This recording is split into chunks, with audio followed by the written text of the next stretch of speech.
Todavía recuerdo cómo me temblaban las manos esa mañana. Mi hijo había deslizado una pila ordenada de papeles sobre la mesa, con voz cautelosa, casi ensayada. «Mamá, es solo una formalidad, por favor. Firma aquí». La forma en que lo dijo me hizo querer creerle.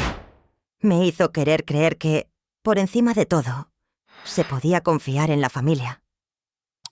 Antes de continuar, esto es solo el comienzo de mi verdadera historia de traición y resiliencia. Dime, ¿desde dónde me ves? Miré el bolígrafo entre mis dedos, el espacio donde pronto se escribiría mi nombre con tinta negra. Pensé en la casa que mi esposo y yo habíamos construido juntos, ladrillo a ladrillo, en la risa en sus paredes.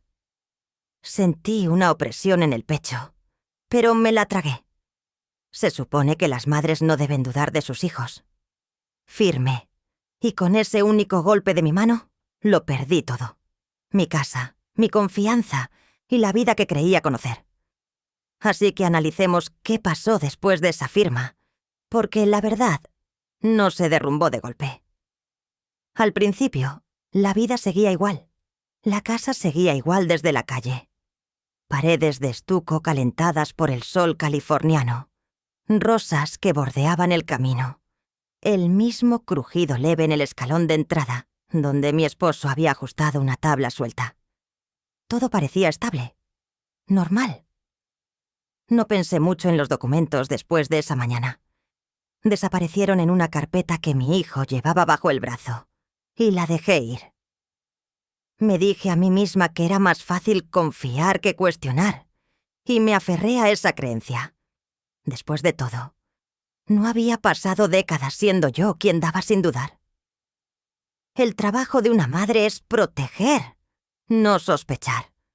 Pero se había plantado una semilla de inquietud que empezó a crecer silenciosamente. Me sorprendía repasando su expresión cuando hice la seña. El alivio repentino, casi como si hubiera estado conteniendo la respiración. ¿Por qué tenía esa mirada si era solo una formalidad? No pregunté. Preguntar significaba arriesgarme a una respuesta que no estaba preparada para oír. La casa en sí se convirtió en un consuelo y un recordatorio. Cada habitación guardaba un recuerdo. La cocina olía ligeramente a café, incluso cuando la cafetera estaba vacía, como si las mañanas que compartimos, mi esposo hubieran dejado una huella invisible. El estudio aún tenía una marca en el sillón donde él solía sentarse a leer el periódico mientras yo doblaba la ropa.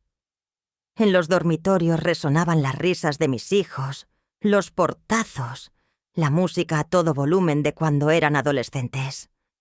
Esto no era solo una propiedad, era el contenedor de toda una vida. Por eso ignoré la inquietud. Perder este hogar era inimaginable, así que no dejé que mi mente divagara por ahí. Cuando llevas años construyendo algo, asumes la permanencia. También asumes la lealtad. Pasaron las semanas y mi hijo seguía inusualmente atento. Venía más a menudo. Me preguntaba si necesitaba comida. Se ofrecía a cortar el césped, aunque el jardinero seguía viniendo 2 veces al mes. Quería interpretar estos gestos como amabilidad, pero en el fondo presentía que eran una tapadera. Me distraía, llenando el espacio con pequeñas cortesías para que no me diera cuenta de lo que se movía bajo mis pies.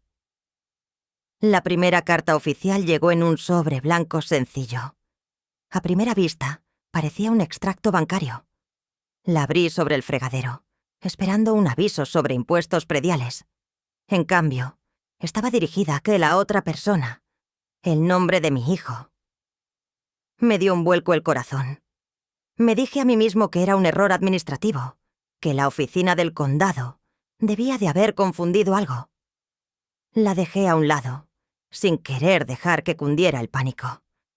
Pero las cartas seguían llegando, de distintas compañías, todas dirigidas a él, todas haciendo referencia a la casa, seguro hipotecario, cobertura de vivienda, tramitación de préstamos. La pila se hacía más gruesa, y con cada sobre se me encogía el estómago. Le pregunté al respecto una vez, con cautela, como si temiera parecer tonta. Me ignoró con una risa rápida. «Mamá, te preocupas demasiado. Es solo papeleo». Esa noche me quedé despierta escuchando el zumbido del refrigerador y el tic-tac del reloj en la pared del pasillo. Pensé en la palabra papeleo. Qué fácil era desestimar cosas que te cambian la vida bajo esa etiqueta. Quería creerle, pero no podía dejar de oír el eco de su voz esa mañana. Es solo una formalidad. A finales de mes llegó otro cambio. Un hombre de traje llamó a la puerta mientras yo estaba podando rosas en el jardín. Se presentó como tasador de propiedades. Su portapapeles tembló ligeramente al pasar la página y evitó mirarme a los ojos cuando le pregunté por qué estaba allí. Me dijo que era rutina. Rutina, pero mi nombre no estaba en su hoja. Sentí que me flaqueaban las rodillas. Cuando se fue, me quedé allí agarrando las tijeras, con las espinas clavándose en la palma de la mano. Esa fue la primera vez que me permití decir en voz alta: «Algo va muy, muy mal». Entré, me senté a la mesa de la cocina y me quedé mirando el cajón donde guardaba papeles importantes. Actas de nacimiento, el testamento de mi marido, la escritura de la casa. O al menos, lo que creía que era la escritura. Me temblaban las manos mientras revisaba las carpetas. La escritura original había desaparecido.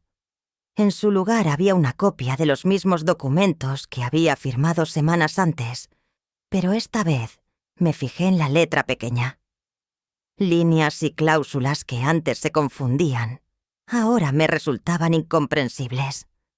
Transferencia de propiedad. Responsabilidad solidaria. Garantía colateral. Sentí una opresión en el pecho como si me hubieran apretado las costillas. Había cedido los derechos de mi propia casa. No recordaba haber respirado mientras leía esas palabras. La voz de mi esposo resonaba en mi memoria. Su constante recordatorio de nunca firmar nada sin leerlo con atención. Lo había ignorado tantas veces, llamándolo demasiado precavido. Y ahora, sin él, había caído directamente en la trampa de la que siempre me había advertido. Me quedé allí sentado un buen rato, mirando el papel hasta que las letras se desdibujaron. La sorpresa se convirtió en vergüenza. ¿Cómo pude ser tan ingenua? Deseaba tanto creer en la bondad de mi hijo que había silenciado mis propios instintos. Ese silencio me costó todo. Cuando vino esa noche, no me atreví a confrontarlo. Sonreí, le ofrecí la cena y guardé los papeles en el cajón. Por dentro, me estaba desmoronando, pero por fuera, desempeñaba el mismo papel de siempre. La madre que arreglaba las cosas, que no armaba problemas, que mantenía la paz. Pero la paz ya había desaparecido. Esa noche, soñé con mi esposo. Estaba de pie en el porche, apoyado en la barandilla, con los brazos cruzados observándome. No había ira en sus ojos, solo tristeza. La tristeza que surge al ver a alguien a quien amas perder el rumbo. Al despertar, el dolor de su ausencia me atravesó más que nunca. Supe entonces que lo sucedido era más grande que una mala decisión. Era la culminación de años de creer que el amor significaba confianza incondicional. Era la costumbre de anteponer las necesidades de los demás a las mías. Y era el primer paso en una batalla en la que ni siquiera me había dado cuenta de que estaba entrando. Los papeles estaban firmados. La trampa estaba tendida. Y aunque aún no lo sabía, la lucha por mi hogar y mi identidad apenas comenzaba. Mirando hacia atrás ahora me doy cuenta de que la casa no era solo paredes y techo. Era el lienzo de mi vida. Cada rincón guardaba un recuerdo y cada detalle contenía el peso de las decisiones que mi esposo y yo tomamos juntos. Por eso la pérdida fue tan insoportable. Para explicar lo que significó, tengo que contarles cómo llegó a ser. La casa no fue nuestra desde el principio. Cuando mi esposo y yo nos casamos, vivíamos en un pequeño apartamento de alquiler encima de una ferretería. Los techos eran bajos, las alfombras olían ligeramente a moho y la calefacción vibraba en invierno. Pero no nos importaba. Éramos jóvenes, trabajábamos muchas horas y soñábamos con algo más grande. Los sábados por la noche, caminábamos por barrios con casas tras cercas de madera, señalando las que deseábamos que algún día fueran nuestras.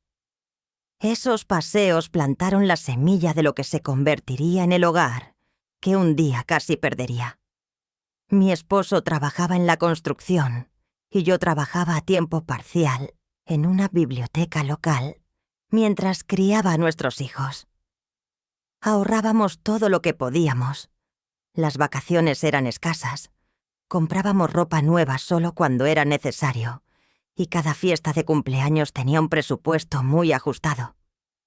Los niños a veces se quejaban de no tener lo que tenían sus amigos, pero siempre les decíamos: estamos construyendo algo para el futuro. Y lo decíamos en serio. Nos llevó casi 15 años reunir lo suficiente para la entrada. Cuando finalmente firmamos la compra, recuerdo sentirme aterrada y orgullosa a la vez. La casa no era glamurosa. Necesitaba reparaciones. El patio trasero estaba descuidado y la cocina era anticuada. Pero para nosotros era perfecta. Era nuestra. Mi esposo prometió que cada clavo que clavara, cada pared que pintara, estaría hecha con amor. Y cumplió su promesa.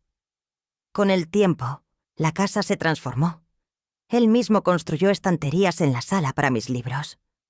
Reemplazó los azulejos rotos del baño, quejándose todo el tiempo, pero sonriendo al terminar. Planté rosas en el jardín delantero y las vi florecer año tras año. Los niños también dejaron sus huellas. Dibujos con crayones ocultos tras el papel pintado. Arañazos de patines en el suelo del pasillo. Iniciales grabadas en la madera del viejo roble del patio trasero. Para cuando terminamos de pagar la hipoteca, la casa se había convertido en algo más que una propiedad. Era un legado. Era una prueba de sacrificio, determinación y amor. Mis amigos venían a mis islas a admirar las mejoras, pero yo siempre veía el esfuerzo tras la pintura y las largas noches tras la madera pulida. Cada mejora tenía una historia. Cuando mi esposo falleció, la casa se volvió aún más importante. No era solo un refugio, era el último vínculo físico con él. Sus herramientas seguían en el garaje. Su letra perduraba en trozos de papel con medidas de proyectos que nunca terminó.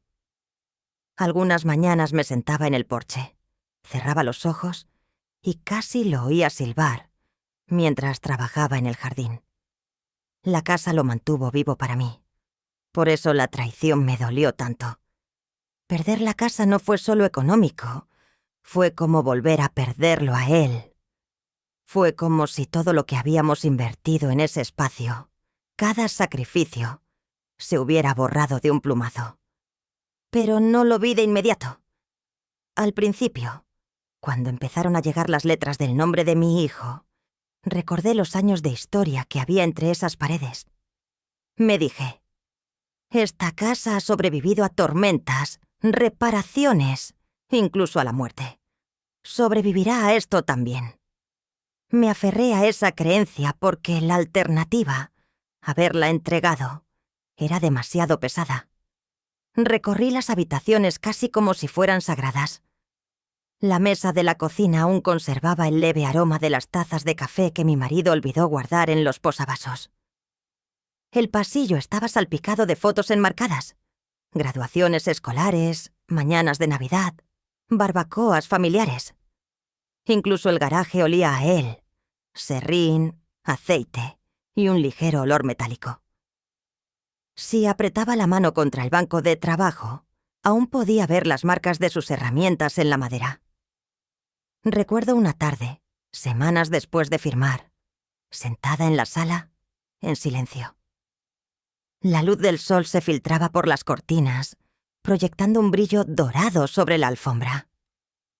Pensé en el día que trajimos esa alfombra a casa, comprada en liquidación tras meses ahorrando. Mi hijo, que entonces solo tenía 10 años, nos había ayudado a desenrollarla, agarrando las esquinas con sus pequeñas manos. Estaba orgulloso de ayudarnos a embellecer la casa.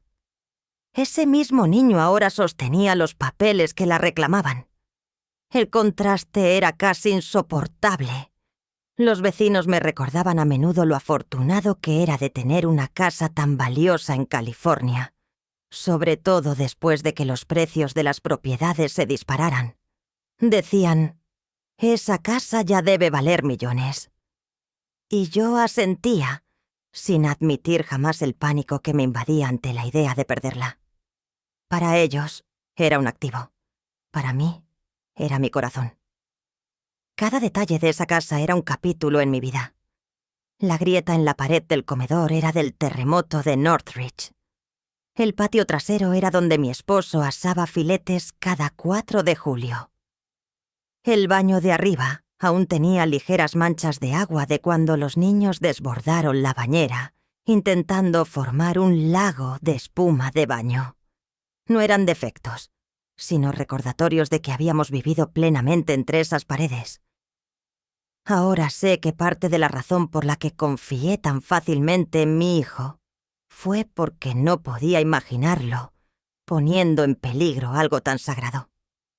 Seguramente entendía la historia de aquí. Seguramente la valoraba tanto como yo. Eso pensaba. Pero me equivocaba. La casa se erguía orgullosa, con un valor de 3 millones en el mercado, pero inestimable para mí. Cada día que despertaba dentro de ella, sentía gratitud y miedo.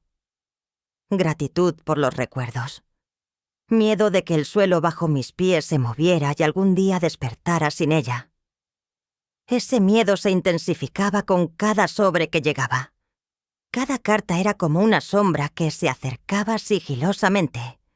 Sin embargo, me aferraba a la historia de la casa como si recordar su origen la protegiera de alguna manera. Pensé en mi esposo trabajando horas extras para ahorrar lo suficiente para la entrada. Pensé en mis propios sacrificios. Saltarme vacaciones, usar el mismo abrigo año tras año, renunciar a los lujos, solo para poder pagarla. Nos habíamos ganado este lugar. No nos lo regalaron. Y por eso perderlo me pareció impensable. Porque si hubiéramos podido construirlo una vez, tal vez aún podría conservarlo. Al menos, eso fue lo que me dije entonces. El desenlace no ocurrió de la noche a la mañana. Empezó con pequeñas señales, cosas que intenté ignorar al principio, hasta que se acumularon y se convirtieron en algo que no pude ignorar. El primer impacto real llegó cuando recibí una carta sellada en rojo intenso. Notificación de incumplimiento. Me senté a la mesa de la cocina, mirando las palabras con las manos temblorosas. La carta no estaba dirigida a mí. Llevaba el nombre de mi hijo. Pero la descripción de la propiedad no dejaba lugar a dudas. Era esta casa. Mi casa. Lo llamé de inmediato, con la voz temblorosa. Respondió con naturalidad, como si nada. «Mamá, no te preocupes. Son solo trámites de refinanciamiento. Te los envían automáticamente». Quería creerle, pero la palabra default me pesaba como un peso. Había vivido lo suficiente para saber que palabras como esa no carecían de significado. Aún así, lo dejé pasar, porque creerle era más fácil que afrontar la verdad. Poco después, empezaron a aparecer hombres trajeados en la puerta. Hablaban rápido, preguntaban por mi hijo, y cuando les dije que no estaba, dejaron sobres. Cada uno contenía más jerga legal, más advertencias, más números que me revolvían el estómago. Cuando lo confronté de nuevo, Suspiró como si estuviera siendo dramática. Mamá, no entiendes cómo funcionan estas cosas. Yo me encargo. Pero sí lo entendí. Entendí que me estaban marginando en mi propia casa. Se tomaban decisiones, se firmaban contratos. Y mi firma, la que había dado con tanta facilidad, estaba siendo usada en mi contra. El peor momento llegó el día que una mujer llamó a la puerta y se presentó como representante de un banco. Me preguntó si sabía que la propiedad figuraba como garantía de un préstamo cuantioso. Casi me fallaron las rodillas. Le dije que debía de haber un error. Me miró con lástima y me entregó una copia del documento. Mi nombre estaba ahí mismo, impreso junto al de mi hijo, atado a una deuda que nunca había aceptado asumir. Esa noche me senté en la sala, con las luces apagadas, mirando las paredes. La casa parecía la misma, pero ya no parecía segura. Sentía como si alguien hubiera entrado y robado algo vital, aunque yo misma les había dado la llave. La traición me oprimía más que cualquier amenaza financiera. Mi propio hijo había usado mi confianza como arma. Las conversaciones con él se volvieron más frías. Cuando le hacía preguntas, se ponía a la defensiva, alzando la voz, diciéndome que no entendía las finanzas modernas. Dijo que estaba exagerando, que debería relajarme y dejar que él se encargara. Pero no estaba ciego. Las facturas se acumulaban, las llamadas eran más frecuentes y la palabra ejecución hipotecaria empezó a aparecer con tinta negra en las cartas oficiales. La noche en que finalmente me derrumbé, estaba sentada a la mesa de la cocina con un montón de sobres delante. Los abrí uno a uno, con el corazón latiéndome cada vez más deprisa. Avisos de vencimiento, advertencias, un aviso de subasta judicial programado con meses de antelación. La casa, el mismo lugar que mi marido y yo construimos juntos, se me escapaba de las manos. Cuando mi hijo vino más tarde esa noche, lo confronté directamente. Levanté el aviso de ejecución hipotecaria y le pedí que me explicara. Me miró fijamente un buen rato, con la mandíbula apretada. Luego dijo unas palabras que nunca olvidaré. «Mamá, es demasiado tarde para arreglarlo. No lo entenderías. Demasiado tarde». Fue entonces cuando la realidad me golpeó de lleno. Había perdido mi hogar, no de una forma remota y hipotética, no en una pesadilla de la que pudiera despertar. Era real, escrito con tinta, sellado con sellos oficiales. Durante los días siguientes, recorrí las habitaciones como si las memorizara. Recorrí las paredes con las manos, toqué los pomos de las puertas, abrí los armarios solo para ver los espacios familiares. Sentí que me despedía de todo lo que amaba. Mis amigos notaron que estaba más callada. Una vez, una vecina me paró mientras regaba las rosas y me preguntó si estaba bien. Sonreí y mentí, diciendo que estaba bien, solo cansada. ¿Cómo podía decirle que la casa que admiraba, esa que siempre decía que era tan hermosa, ya no era mía? Ni siquiera me atreví a decírselo a mi hija. Vivía fuera del estado y no quería que me viera como tonta, débil o crédula. Así que llevé el peso sola. Pero cargar con ello sola solo acentuaba la vergüenza. Por las noches me quedaba despierta repasando cada momento. La mañana en que firmé los papeles, el destello de alivio en el rostro de mi hijo, las excusas que me dio. Pensaba en las advertencias de mi esposo, en su insistencia en la cautela. Lo había ignorado, y ahora había traicionado tanto su memoria como a mí misma. El día que llegó la notificación oficial de ejecución hipotecaria, no pude contener las lágrimas. Decía, en un lenguaje jurídico frío, que la propiedad ya no era mía. $3 millones en valor, décadas de recuerdos, desaparecieron con una firma que creía inofensiva. Dejé el aviso en la encimera y me quedé en silencio durante horas. El refrigerador zumbaba, el reloj marcaba el tiempo, y afuera, los niños pasaban en bicicleta frente a la casa como si nada hubiera cambiado. Pero todo había cambiado. Ese fue el punto más bajo. Darme cuenta de que me había utilizado la misma persona a la que más amaba y en la que más confiaba. Darme cuenta de que el hogar que mi esposo y yo construimos ya no era nuestro. Darme cuenta de que todo lo que había sacrificado podía desvanecerse en un instante. No era solo la casa la que se estaba desmoronando. Era yo. Dejé de cocinar, de cuidar las rosas, de contestar el teléfono. La vergüenza me consumía por completo. Cada sobre que llegaba era como otro clavo en el ataúd de la vida que creía tener asegurada. Me dije a mí mismo que no quedaba nada por hacer, que la lucha había terminado antes de siquiera empezar. Pero en el fondo, una chispa persistía. Un susurro, débil pero firme, que me decía que tal vez, solo tal vez, aún no había terminado. Tras la notificación de ejecución hipotecaria, la casa pareció volverse más silenciosa. O quizá fui yo quien se quedó más callada, retrayéndome en mí misma. Dejé de contestar llamadas de amigos. Dejé que las rosas del jardín delantero se marchitaran. Incluso la televisión permanecía apagada casi todas las noches.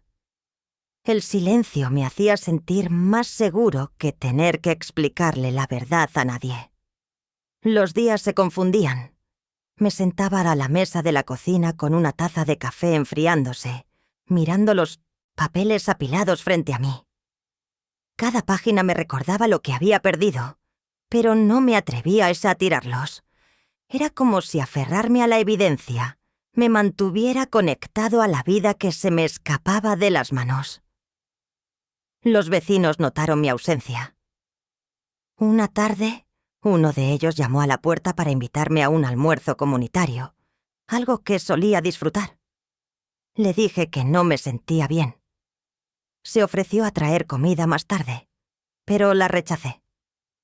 Aceptar ayuda significaba admitir que no estaba a la altura y no estaba dispuesto a que nadie me viera como alguien indefenso.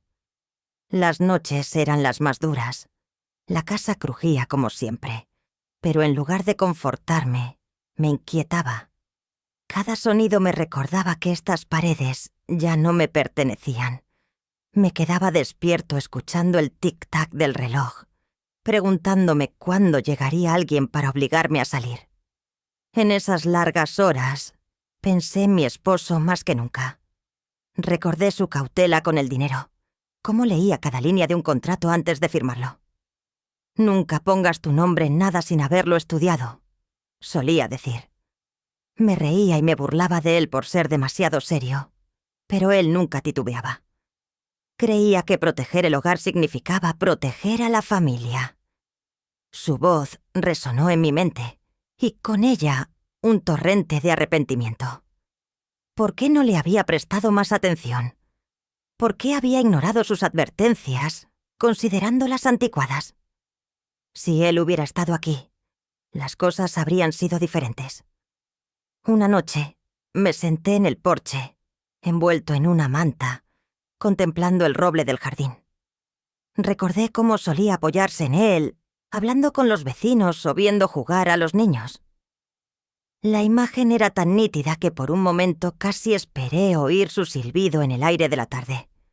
En cambio, solo oí el tenue zumbido del tráfico a lo lejos y el susurro de las hojas secas. Aunque me dolieron mucho, esos recuerdos también me dieron una extraña fuerza. Me recordaron que no había construido esta vida sola. Él había confiado en mí para sacarla adelante. Y en mi interior aún conservaba la capacidad de luchar. Esa comprensión no llegó de repente. Fue creciendo poco a poco, como un susurro que se transforma en voz. Empecé por sacar los papeles de nuevo, obligándome a leer lo que había firmado. Al principio, las palabras se difuminaban, pero luego empezaron a destacarse pequeños detalles. Frases que no había notado antes, condiciones ocultas en la letra pequeña. No las entendía del todo, pero sabía que importaban. Tomé notas en un cuaderno de espiral, anotando preguntas en los márgenes. ¿Qué significaba realmente garantía prendaria? ¿Por qué una sección mencionaba plazos de pago que no coincidían con lo que mi hijo me había dicho? Era como armar un rompecabezas, solo que este rompecabezas cargaba con el peso de mi futuro. Algunas noches me sorprendía hablándole en voz alta a mi esposo como si estuviera allí. Siempre me dijiste que leyera con atención, le decía, pasando otra página. Ahora lo estoy intentando. Ojalá pudieras explicarme esto. La soledad era intensa, pero hablar en la habitación vacía me reconfortaba. Me hacía sentir menos invisible, menos tonto por preocuparme tanto por algo que todos los demás parecían reducir a dinero y papeleo. En un momento dado pensé en llamar a mi hija. Siempre había sido práctica, precisa con los detalles. Alguien que podría haberme guiado con el lenguaje legal. Pero la vergüenza me lo impidió. No soportaba la idea de escuchar su voz al teléfono diciendo: «Mamá, ¿cómo pudiste permitir que esto pasara?». Así que me guardé la carga para mí. Pero el aislamiento agudiza la claridad. En el silencio, sin distracciones, empecé a ver las cosas con más claridad. Las palabras tranquilizadoras de mi hijo ya no me parecían convincentes, parecían calculadas. Cada gesto de bondad que me había mostrado, después de firmar ahora, parecía diferente, como humo para ocultar un incendio. La ira empezó a reemplazar a la vergüenza. Ira contra él, sí, pero también contra mí misma. Siempre había creído que ser una buena madre significaba dar incondicionalmente, confiar sin cuestionar. Ahora me daba cuenta de que esa confianza ciega me había dejado expuesta. Amar no significaba borrar los límites. Un amor sin límites fue lo que me llevó a terminar aquí, sentada en una casa que ya no me pertenecía. Una mañana, tras otra noche de insomnio, me encontré de nuevo en la mesa con los documentos desplegados. Esta vez noté un detalle que había pasado por alto. Escondida en la letra pequeña, había una cláusula sin sentido. Hacía referencia a una transferencia de propiedad sujeta a condiciones que aún no se habían cumplido. No conocía su significado completo, pero fue suficiente para hacerme pensar. Tal vez esto no era tan definitivo como creía. Era como una pequeña grieta en el muro de la desesperación. Pequeña, casi invisible, pero ahí estaba. Y una vez que la vi, no pude ignorarla. Ese día tomé una decisión. No iba a dejar que el silencio me absorbiera por completo. Encontraría a alguien que pudiera explicarme el significado de esos papeles. Aún no sabía quién sería ni cómo pagaría la ayuda, pero sabía que tenía que intentarlo. Por primera vez en semanas, sentí que algo se agitaba en mi interior. No era vergüenza ni pena, era determinación. Tranquila, frágil, pero real. Esa mañana, cuando vi la cláusula que no había visto antes, algo cambió en mi interior. No fue dramático. No fue el tipo de momento repentino que suelen mostrar las películas. Fue más tranquilo, más firme, como una mano en mi hombro que me recordaba que no era impotente. Releí la sección una y otra vez, recorriendo cada línea con el dedo. Decía que la transferencia de propiedad estaba sujeta al cumplimiento de ciertas obligaciones. Cuanto más la revisaba, más me daba cuenta de que mi hijo no las había cumplido todas. Al menos todavía no. Si eso era cierto, tal vez aún hubiera una forma de volver atrás. No me fiaba de entender del todo el texto, así que decidí que necesitaba ayuda. No de mi familia ni de amigos que me compadecieran, sino de alguien que pudiera traducir este lenguaje confuso a la pura verdad. Esa tarde conduje al centro, apretando la carpeta contra el pecho como si fuera oxígeno. El despacho de abogados que encontré era pequeño, encajado entre un restaurante y una lavandería. Una placa de bronce junto a la puerta llevaba el nombre de un abogado local que recordaba vagamente haber visto en eventos comunitarios. Casi me di la vuelta 2 veces antes de entrar. La vergüenza aún me aferraba, pero la desesperación me impulsaba. Dentro, una joven recepcionista me miró y me preguntó si tenía cita. Negué con la cabeza, explicándole que necesitaba que alguien revisara unos documentos. Para mi sorpresa, no me ignoró. Me pidió que esperara y desapareció por la parte de atrás. Unos minutos después, salió un hombre de unos 60 años, ajustándose las gafas. Se presentó simplemente como el señor Green y me invitó a su oficina. Dejé los papeles sobre su escritorio y le expliqué, vacilante, lo sucedido. Me tembló la voz al admitir que había sido mi propio hijo quien me había entregado los documentos. El señor Green no me interrumpió. Escuchó, frunciendo ligeramente el ceño mientras leía. Después de varios minutos, se recostó en su silla. «Tiene razón en estar preocupado», dijo. «Esto no es solo un acuerdo de refinanciación. Es un documento de transferencia de propiedad con cláusulas colaterales. Pero mire esto», señaló la sección que yo había notado. «Esta condición no se cumplió. Eso significa que la transferencia aún no es legalmente vinculante». El alivio me invadió tan rápido que casi lloré. No había terminado. Todavía no. Me explicó que podía impugnar el acuerdo en los tribunales. Sería difícil, sí, y significaría confrontar públicamente a mi propio hijo. Pero la ley estaba de mi lado. «Aún tienes influencia», dijo. «La pregunta es si estás dispuesta, Suka, a usarla». Me senté en silencio, sopesando sus palabras. Enfrentar a desconocidos ya era bastante difícil. Enfrentar a mi hijo me parecía impensable. Pero entonces pensé en la advertencia de mi esposo, la que había resonado en mi mente durante semanas. No solo quería que fuera cautelosa, sino que protegiera lo que habíamos construido. Protegerlo ahora significaba afrontar la verdad, por muy dolorosa que fuera. Así que asentí. «Estoy dispuesto». Esa fue la primera vez en semanas que sentí que había dado un paso adelante, en lugar de hundirme más profundamente. Los días siguientes estuvieron llenos de preparativos. El señor Green me ayudó a presentar la documentación para impugnar la transferencia. Me explicó cada paso con detalle, sin hacerme sentir ni una sola vez como un tonto por no entender la jerga. Cada vez que salía de su oficina, me sentía más ligero, como si me hubiera puesto una capa de armadura. Mi hijo, sin embargo, notó el cambio.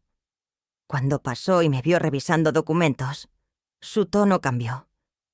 La risa fácil desapareció, reemplazada por la brusquedad. «¿Qué haces con eso?» «Te dije que me lo dejaras a mí. Por primera vez no me rendí. Firmé con mi nombre». «Eso lo convierte en asunto mío». La mirada que me dirigió fue una que nunca antes había visto. Ira mezclada con algo más. Tal vez miedo. Murmuró algo en voz baja y se fue sin terminar su cena. Fue entonces cuando supe que se había dado cuenta de que no iba a seguir callada. En la tranquilidad posterior, pensé en la ironía de todo aquello. Una sola línea pasada por alto, enterrada en la jerga legal, se había convertido en mi salvavidas. La constante insistencia de mi marido en leerlo todo con atención, algo que había ignorado durante años, ahora volvía en mi contra como un bote salvavidas lanzado a aguas turbulentas. La pistola de Chekhov, como la llaman en la literatura. La idea de que si una pistola se cuelga en la pared en el primer acto, debe dispararse en el tercero. Mi pistola había sido esa cláusula quieta en la página, esperando su momento. La lucha no había terminado. De hecho, apenas comenzaba. Se programaron las fechas del juicio. Llegaron cartas del abogado de mi hijo, frías, hipópatas e impersonales. Cada una intentaba pintarme como confundida, incapaz, incluso inestable. Me dolió, pero en lugar de quebrarme, fortaleció mi determinación.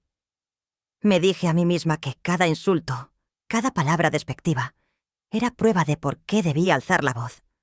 No solo defendía una casa, defendía toda una vida de sacrificio, un matrimonio cimentado en la confianza y la dignidad de una mujer que había sido ignorada durante demasiado tiempo. Algunas noches, el miedo aún me asaltaba. Me despertaba hasta las 3 de la mañana, con el corazón latiendo con fuerza, imaginando perderlo todo de todas formas. Pero entonces me imaginaba a mi esposo de pie en la puerta, con los brazos cruzados y la mirada firme. Oía su voz. Protege lo que construimos. Ese recuerdo se convirtió en mi ancla. Para cuando llegó la fecha de la primera audiencia, ya no era la misma mujer que había firmado esos papeles sin cuestionamientos. Entré al juzgado con la cabeza bien alta y la carpeta de documentos firmemente agarrada. Mi hijo estaba sentado al otro lado de la sala, evitando mi mirada. Por primera vez en toda esta experiencia, sentí que no era yo quien estaba siendo juzgada. Era él. Al entrar al juzgado esa mañana, sentí el peso de cada decisión que me había traído allí. El aire dentro era fresco y quieto, de esos que te hacen oír el eco de tus propios pasos. Llevaba la carpeta cerca del pecho, la misma carpeta que se había convertido en mi carga y mi arma.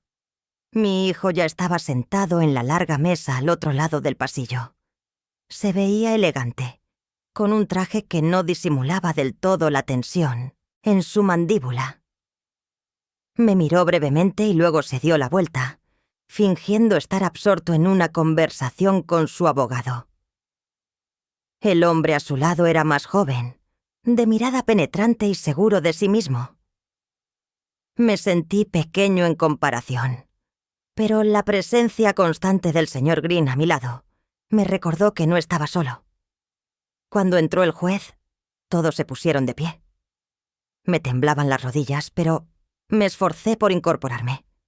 Ya no se trataba de vergüenza ni miedo, se trataba de la verdad.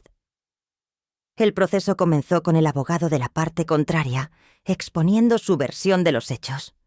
Habló con rapidez, usando palabras que pretendían sonar definitivas. Transferencia de propiedad, incumplimiento, obligación. Me presentó como confundida, insinuando que no había entendido lo que firmé, que estaba exagerando, aferrándome a una casa sobre la que ya no tenía derechos. Cada frase me pareció un golpe, pero permanecí quieta, con las manos entrelazadas sobre el regazo. Entonces nos tocó el turno. El señor Green se levantó y habló con serena autoridad. Explicó que la transferencia estaba incompleta porque no se habían cumplido las condiciones estipuladas en el contrato. Señaló la cláusula que yo había notado, resaltándola claramente. Recordó al tribunal que mi firma se había obtenido bajo el supuesto de formalidad, no de divulgación completa. Mientras hablaba, observé el rostro de la jueza. Asintió de vez en cuando, pasando la vista de un documento a otro. Mi corazón latía con fuerza con cada pausa, con cada pregunta que hacía. Por primera vez, sentí que alguien con poder realmente me escuchaba. Cuando llamaron a mi hijo a declarar, se me encogió el estómago. Caminó hacia el estrado con seguridad, pero sus ojos lo delataron. Evitaba mirarme. Sus respuestas al principio fueron fluidas, practicadas, como si las hubiera ensayado. Pero al interrogarlo, aparecieron grietas. Cuando le pregunté si me había explicado completamente la naturaleza de los documentos, dudó. Esa vacilación flotaba en el aire como una densa cortina. No pude evitar recordar la mañana en que me entregó los papeles. La forma en que me había sonreído con fuerza, la forma en que me había instado a firmar rápido. Sentado allí, escuchándolo evadir la verdad, mi pecho ardía con una mezcla de tristeza y rabia. Cuando me tocó hablar, me temblaban las piernas al ponerme de pie. El alguacil me ofreció una Biblia y juré decir la verdad.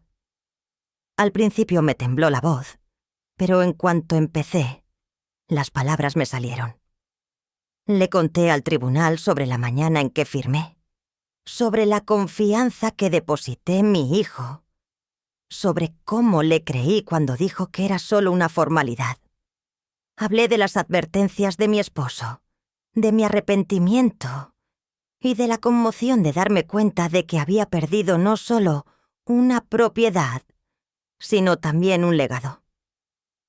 No adorné las cosas. No intenté sonar ingenioso. Simplemente dije la verdad, clara y contundente. Y con Tointine, esa verdad, me sentí más fuerte que en meses.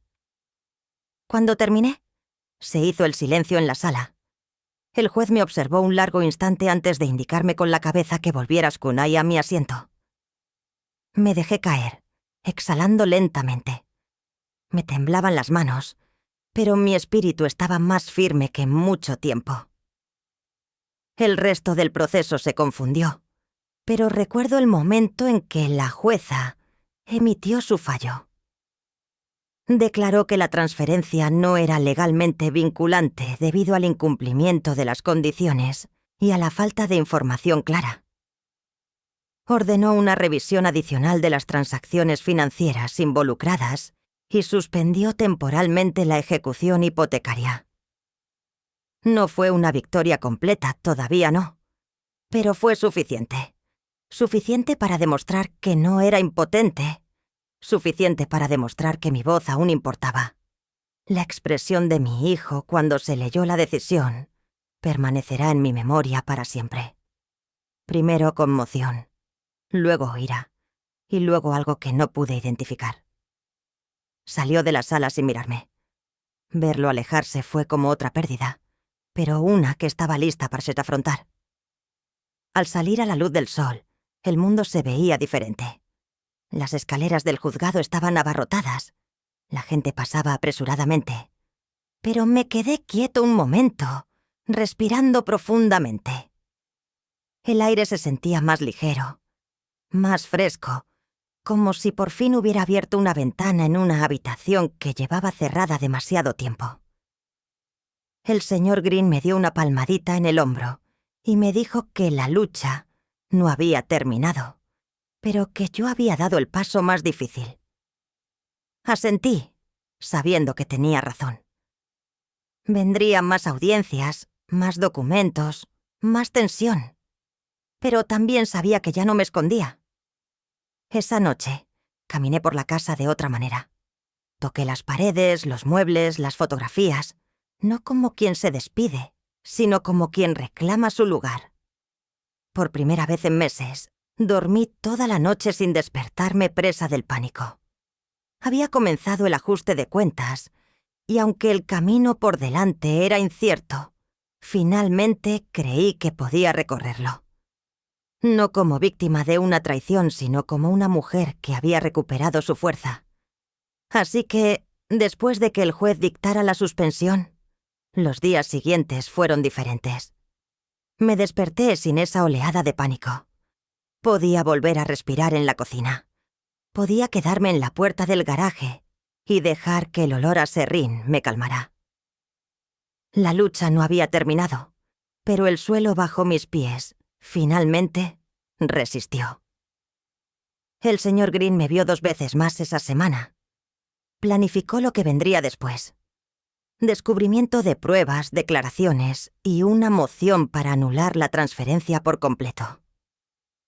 Me habló como un socio, sin ningún problema que gestionar. Mantuve una libreta abierta durante cada reunión, anotando versiones sencillas de los términos que necesitaba entender. Por primera vez en meses, El papeleo no me agobiaba. Tenía una manera de resolverlo. Mi hijo no me llamó. Yo tampoco me acerqué. Los límites eran nuevos para mí y me parecían extraños, como zapatos sin estrenar. Sin embargo, cada vez que no respondía a sus breves mensajes nocturnos, sentía que recuperaba el control. El amor y los límites podían coexistir. Solo tenía que aprender a hacerlo.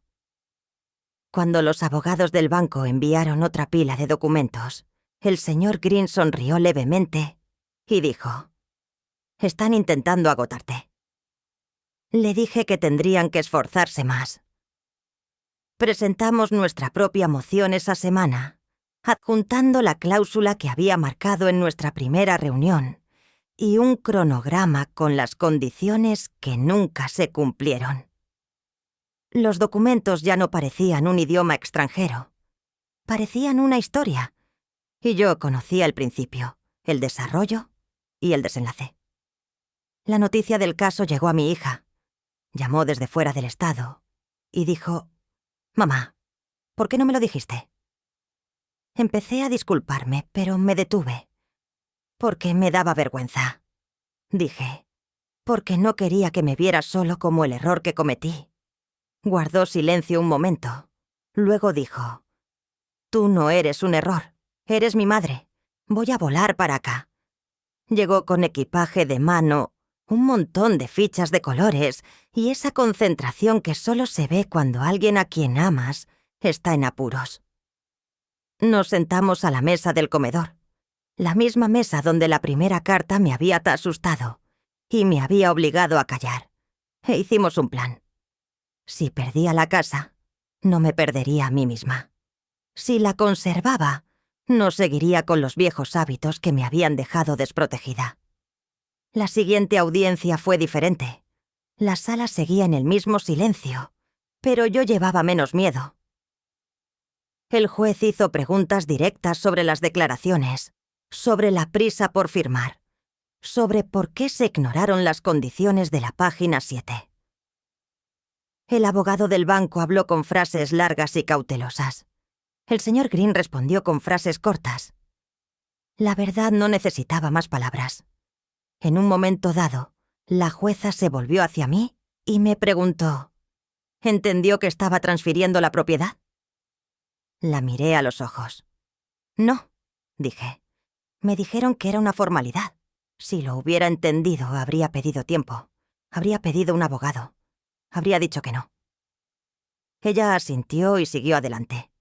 Más tarde, emitió una orden. La transferencia se anuló.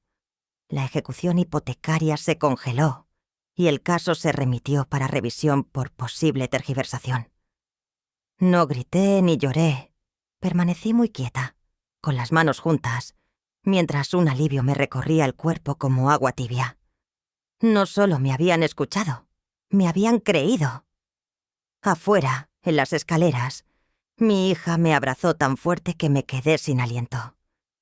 El señor Green me estrechó la mano y dijo: «Hiciste lo difícil. Dijiste la verdad». Luego añadió: «Habrá negociaciones para llegar a un acuerdo. Te aconsejo que recuperes la propiedad, recuperes los honorarios y documentes todas las comunicaciones de ahora en 1700. Adelante». Le dije que seguiría su consejo. También le dije que añadiría el mío, un fideicomiso. Hicimos el papeleo la semana siguiente. El título volvió a estar a mi nombre, y luego a un fideicomiso en vida con reglas y protecciones sucesorias claras que podía explicar en frases sencillas. Abrí un nuevo archivador y lo etiqueté con rotulador negro grueso para poder encontrarlo siempre. Dejé una copia a mi hija y la tercera la guardé en la caja de seguridad del banco. La casa nunca más dependería de una sola firma. Mi hijo me envió un mensaje al día siguiente de que se publicara la orden. ¿Podemos hablar? Me quedé mirando la pantalla un buen rato. Luego escribí: «Hoy no. Cuando lo hagamos, será con un consejero presente». No respondió. Pasaron las semanas. Cuando finalmente llamó, su voz tenía la misma gracia de siempre. Dijo que había estado estresado. Dijo que tenía buenas intenciones. No dijo, lo siento. Le dije que quería que construyera una vida de la que pudiera estar orgulloso. También le dije que habría consecuencias por las decisiones que perjudicaran a otras personas. Eso incluía limitar el contacto financiero, acuerdos escritos para cualquier ayuda futura y no tener acceso a mis cuentas ni documentos. En los meses siguientes, reconstruí las rutinas que el miedo a la ejecución hipotecaria había destrozado. Regresé a la biblioteca como voluntaria del programa de alfabetización. Me uní a un grupo comunitario para personas mayores que estaban aprendiendo habilidades legales y financieras básicas. Mujeres que, como yo, habían firmado cosas que no entendían del todo porque alguien a quien amaban les había dicho que estaba bien. Pasábamos resaltadores y notas adhesivas, practicando las preguntas que uno hace antes de firmar. Aprendimos a decir, necesito tiempo y quiero esto por escrito, y practicamos decirlas en voz alta hasta que nos resultaron naturales. Volví a cuidar las rosas. Reemplacé algunos arbustos que habían muerto mientras me escondía del mundo. Mis manos se endurecieron. Puse un pequeño taburete junto al roble para descansar y ver pasar la calle. Los vecinos se detuvieron a charlar de nuevo. Dije más verdad de la que solía decir. No todos los detalles, solo lo suficiente para ser real. El dinero que gasté en honorarios legales me dolió, pero me enseñó algo que debería haber sabido antes. La protección no es egoísta, es responsable. Mi esposo intentó enseñármelo cuando insistía en leer cada línea. Solía molestarlo por eso. Ahora tengo su vieja cinta métrica en el banco de trabajo donde puedo verla. Un recordatorio de que medir 2 veces antes de cortar no es solo para madera. Una tarde despejada, invité a mi hija a ayudarme a guardar algunas de las herramientas viejas de mi esposo. No para borrarlo, sino para hacer espacio para la vida que estaba construyendo. Mientras trabajábamos, me preguntó si alguna vez perdonaría pelachpaios a mi hermano. Respondí con sinceridad. Todavía no lo sé. El perdón no es un interruptor, es un camino. Estoy dispuesta a recorrerlo, pero no a fingir que ya lo he logrado. Asintió y me dio una llave inglesa pequeña. La envolvimos y la guardamos en un recipiente etiquetado. Las negociaciones para llegar a un acuerdo llegaron y se fueron. Recuperamos los honorarios y una modesta suma por las molestias. Y el expediente ahora mostraba exactamente cómo se había manejado mal el título. El banco emitió una carta reconociendo errores en el proceso. Mi hijo mantuvo la distancia. Yo mantuve mis límites. Aprendí que ambas cosas podían ser ciertas a la vez. Cuando llegó la primera factura del impuesto predial, a nombre del fideicomiso, la sostuve un buen rato antes de abrirla. Se sentía sencilla y agradable. Papel que representaba responsabilidad, no pánico. Puse un recordatorio en el calendario y la pagué antes de tiempo. Luego preparé té y recorrí las habitaciones como solía hacerlo cuando el dolor las vaciaba por primera vez.